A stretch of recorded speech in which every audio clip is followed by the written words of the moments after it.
Syawal menjelma.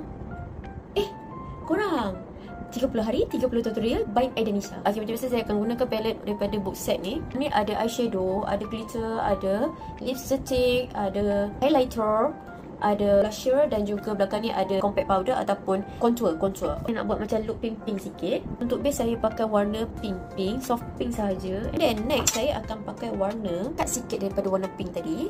So saya akan pakai warna yang ini. Ni korang just letak dekat hujung sahaja.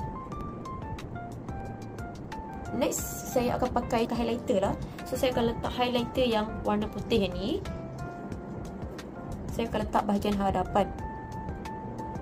Korang tengok, pigmented sangat guys. Okay, korang just letak je bahagian hadapan ni.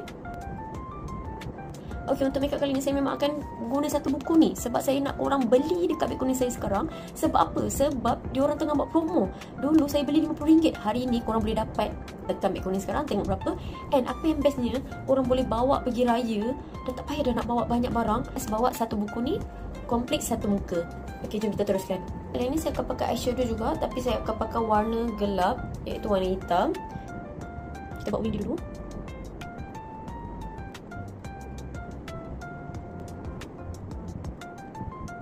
Okay, so part eyeliner dah siap. Cantik kan korang? Saya memang pakai yang eyeshadow ni je.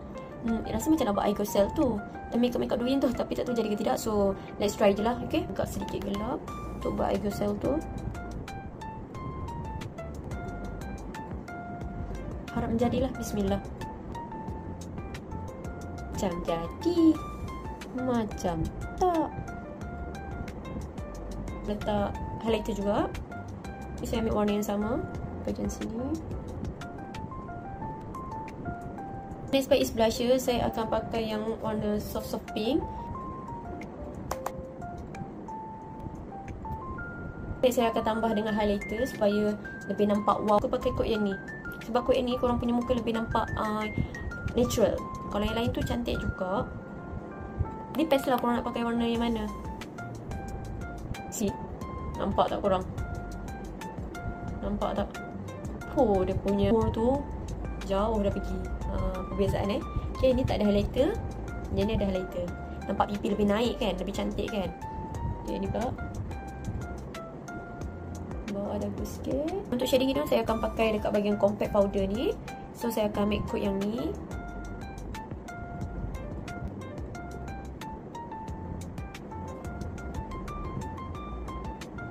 The best part, korang pakai highlighter. Ambil highlighter yang warna sama tadi, letak dekat tengah ni. And letak dekat bahagian